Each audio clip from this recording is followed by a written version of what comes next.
తన ఇంట్లో చోరీ జరిగినట్లు నార్సింగ్ పోలీస్ స్టేషన్ లో లావణ్య ఫిర్యాదు చేశారు. తన ఇంట్లో నుంచి బంగారు ఆభరణాలతో పాటు పలు డాక్యుమెంట్లు మాయమయ్యాయని ఆమె ఫిర్యాదు చేశారు. తాలిబట్టుతో పాటు పలు డాక్యుమెంట్లు కనిపించడం లేదని, తనకు రాజ్ తరుణ్ మాల్వీపై అనుమానం ఉందని లావణ్య చెప్పారు. ఇక 2 రోజుల క్రితం ముంబై వెళ్లి రాజ్ తరుణ్ నుంచి తాళం చెవి తీసుకొచ్చిన లావణ్య ఇంట్లోకి వెళ్లి చూస్తే ఆభరణాలతో పాటు డాక్యుమెంట్లు కూడా లేవని తెలిపారు. నేను ప్రిజన్ నుంచి బయటకు వచ్చే లోపటి రాజ్ ఇంట్లో నుంచి వెళ్ళిపోయాడండి. బీరువా తాళంచెలు కూడా రాజ్ దగ్గరే ఉన్నాయి. సో నిన్న నేను ముంబై వెళ్ళినప్పుడు రాజ్ తరుణ్ దగ్గర తాళంచెలు తీసుకొని వచ్చి బీరువా ఓపెన్ చేసి చూస్తే నాకు గోల్డ్ లేదు. మరి మా ఇంట్లో మనిషికి అయితే అవసరం లేదు గోల్డ్ తీసుకోవాల్సిన అవసరం. కాకపోతే నేను ప్రిజన్లో ఉన్నప్పుడు మాల్వీ 2-3 సార్లు వచ్చిందంట మా ఇంటికి. ఇంకా మాల్వీ తీసిందనే ఉద్దేశంలో ఉంది. మరి అది రాజ్ తరుణ్ ప్రమేయం ఉండి జరిగిందా, రాజ్ తరుణ్కి తెలియకుండా జరిగిందా అన్నది మరి ఇప్పుడు పోలీసులు చెప్పాలి. నేనైతే కంప్లైంట్ ఇవ్వడానికి వచ్చాను. కీస్ లాక్ చేసే వెళ్ళానండి. రాజ్ తరుణ్ దగ్గర ఉన్నాయి. ఒక 10-12 lakhs గోల్డ్ అండి. నా మంగళసూత్రం అదే పుస్తల తాడు కూడా ఉంది అందులో. అదే ఒక 4 తులాలు ఉంటుంది. సో నేను ప్రిజన్కి వెళ్ళేటప్పుడు ఇంట్లోనే పెట్టేసి వెళ్ళాను. తాళంచెలు రాజ్ తరుణ్ దగ్గరే ఉన్నాయి. నిన్న కూడా రాజ్ తరుణ్ నాకు మళ్ళీ కీస్ ఇచ్చాడు. 2 sets రాజ్ దగ్గరే ఉన్నాయండి. ఆ సెట్ ఏదైతే ఉందో రాజ్ దగ్గరే ఉంది. లావణ్య రాజ్ తరుణ్ కేసులో రోజుకో ట్విస్ట్ అయితే కనిపిస్తూ ఉంది. రీసెంట్ గా ఈ రోజు లావణ్య మరో కేసు పెట్టింది రాజ్ తరుణ్ మీద. తన ఇంటికి సంబంధించి కూడా బంగారు ఆభరణాలు, తాలిబట్టు ఇలా పలు డాక్యుమెంట్స్ కూడా మాయమయ్యాయంటూ కూడా తను కేసు పెట్టిగా తెలుస్తుంది. దీనిపై మరింత సమాచారం కరెస్పాండెంట్ కిరణ్ లైవ్ ద్వారా అందిస్తారు. కిరణ్, మాధురి, ఇటు నటుడు రాజ్ తరుణ్ ప్రేయసి మరొకసారి నార్సింగ్ పోలీసులను ఆశ్రయించింది. తన ఇంట్లో విలువైన వస్తువులతో పాటు డాక్యుమెంట్స్ పోయారంటూ కూడా కొద్దిసేపటి క్రితం నార్సింగ్ పిఎస్కి వెళ్ళి కంప్లైంట్ చేయడం జరిగింది. ఇక ఇప్పటికే నటుడు రాజ్ తరుణ్, ఇటు మాల్వీ మల్హోత్రా, లావణ్య, ఇటు ట్రయాంగిల్ స్టోరీకి సంబంధించి కూడా అనేక ట్విస్ట్ నెలకొంటూ చెప్పాల్సి ఉంటుంది. గత కొన్నేళ్లుగా తాము ఇటు సహజీవనం చేస్తున్నాము, నటుడు రాజ్ తరుణ్ తను వివాహం చేసుకున్నట్టు కూడా మొదటి నుంచి లావణ్య చెబుతూ అందుకు సంబంధించిన ఆధారాలను కూడా ఇప్పటికే నార్సింగ్ పోలీసులకు అందించడం. ఆ తర్వాత ఈ కేసుకు సంబంధించి కూడా ముందస్తు బెయిల్ తీసుకున్న రాజ్ తరుణ్ ఇక కొద్ది రోజుల క్రితం నటుడు రాజ్ తరుణ్తో పాటు మాల్వీ మల్హోత్రా ముంబైలో ఫ్లాట్లో సహజీవనం చేస్తూ తెలుసుకుని అక్కడికి వెళ్ళి ఆర్గ్యుమెంట్ చేసుకుని కూడా ఆడిద్దరికి సంబంధించిన సహజీవనానికి సంబంధించిన వ్యవహారాన్ని కూడా బట్టబయలు చేసిన నేపథ్యం కూడా మనం చూస్తుంటాం. కానీ తాజాగా తిరిగి ముంబై నుంచి తను హైదరాబాద్ వచ్చిన నేపథ్యంలో తను ఉంటున్న ఇంట్లోకి సంబంధించి కూడా విలువైన వస్తువులతో పాటు తాలిబట్టుతో పాటు డాక్యుమెంట్స్ కూడా పోయాయంటూ కూడా నార్సింగ్ పోలీసులను ఆశ్రయించడం కొంత చర్చనీయాంశంగా మనం చెప్పుకోవాలి. ఎందుకంటే ముందు నుంచి కూడా నటుడు రాజ్ తరుణ్తో పాటు లావణ్య ముందుగా వాళ్ళ స్నేహం ఏర్పడిన దగ్గర నుంచి కూడా రాజ్ తరుణ్ ఇచ్చిన విల్లాలో లావణ్య నివాసం ఉంటుంది.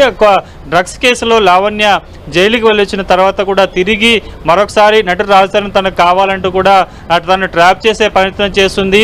నటుడు రాజ్ తరుణ్కి సంబంధించి కూడా లావణ్య తనను దూరం చేసే మాల్వీ మల్హోత్రా దూరం చేసే ప్రయత్నం చేసినట్టు కూడా ముందు నుంచి లావణ్య ఆరోపిస్తున్న నేపథ్యంలో ప్రస్తుతానికి అయితే ఇప్పుడు ఆ ఇంట్లో చోరీ జరగడానికి సంబంధించి కూడా అనేక అనుమానాలు వ్యక్తం చేస్తున్నట్టుగా మనం చెప్పుకోవచ్చు. ఎందుకంటే ఇప్పటికే కొద్ది రోజుల క్రితం లావణ్య ముంబైకి వెళ్ళి మాల్వీ మల్హోత్రా రాజ్ తరుణ్ ఉంటున్న అపార్ట్మెంట్కి వెళ్ళి వాళ్ళకి సంబంధించిన సహజీవనాన్ని కూడా గుట్టురట్టు చేసిన పరిస్థితి కనిపిస్తుంది. కొద్దిసేపటి క్రితం ఫిర్యాదు తన ఇంట్లో చోరీ జరిగినట్టు ఫిర్యాదు ఇచ్చిన తర్వాత కూడా మీడియాతో మాట్లాడుతూ తను ఇటీవల ముంబై వెళ్ళినప్పుడు కూడా తన నివాసం ఉంటున్న ఇంట్లోకి సంబంధించి కొంత బీరువాకి సంబంధించిన తాళాలు కూడా రాజ్ తనకి ఇచ్చాడు.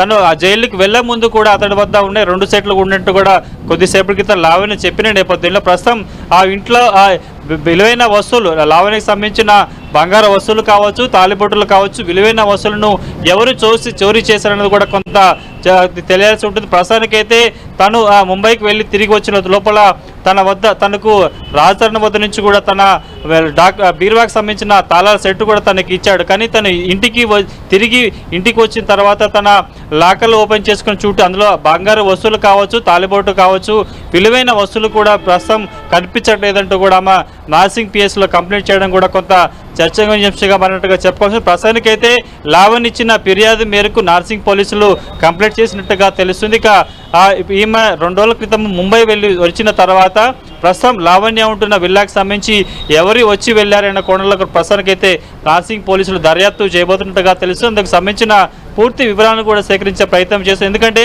మొదటి నుంచి గడిచిన 2 నెలలుగా ఇటు రాజ్ తరుణ్ తో పాటు లావణ్య, మాల్వీ మల్హోత్రా ట్రయాంగిల్ స్టోరీకి సంబంధించి కూడా అనేక ట్విస్ట్ నెలకొన్నట్టుగా చెప్పుకోవాల్సి ఉంటుంది. ఇప్పటికే మరొకసారి లావణ్య నార్సింగ్ పిఎస్కి ఆశ్రయించడం, తన ఇంట్లో చోరీ జరిగిందని చెప్పడం, రాజ్ తరుణ్తో పాటు మాల్వి మహేంద్ర ప్రమేయం ఉన్నట్టుగా చెప్పిన నేపథ్యంలో కూడా మరొక ట్విస్ట్గా మనం చెప్పుకోవాల్సి ఉంటుంది. ప్రస్తుతానికి లావణ్య ఇచ్చిన ఫిర్యాదు మేరకు పోలీసులు కంప్లైంట్ చేసుకున్నట్టుగా తెలుస్తుంది. ఇక చోరీ ఎవరు చేశారు, ఎందుకంటే ఆమె మీడియాతో మాట్లాడుతూ కూడా తను ముంబై నుంచి వచ్చిన తర్వాత కూడా సంబంధించిన ఒక సిట్ నాకు ఇచ్చని చెప్పిన నేపథ్యంలో ప్రస్తుతానికి అయితే ఈ ఘటనకు సంబంధించి పోలీసులు కేసు నమోదు చేసి దర్యాప్తు చేసినట్టుగా తెలుస్తుంది.